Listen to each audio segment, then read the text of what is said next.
একটা সেনাপতিকে মেরে ফেলুন, 1,00,000 সৈনিক অস্ত্রসহ আত্মসমর্পণ করবে।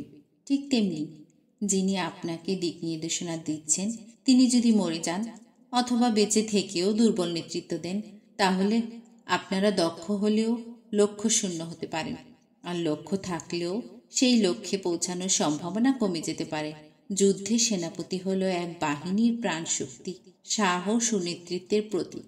তার উপস্থিতি সৈন্যদের মনে জাগায় আত্মবিশ্বাস, আনুগত্য ও যুদ্ধ জয়ের আশা। কিন্তু যখন সেই সেনাপতি নিহত হয় তখন পুরো বাহিনী যেন দিশেহারা হয়ে পড়ে।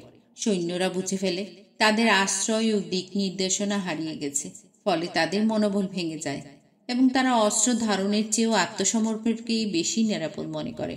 এই কথাটির গভীরে আছে একটি চিরন্তন সত্য: নেতৃত্বই শক্তির মূল। নেতা বেঁচে থাকলে দুর্বল সৈন্যও অদম্য হয়ে ওঠে, আর নেতা হারালে শক্তিশালী বাহিনীও ভেঙে পড়ে।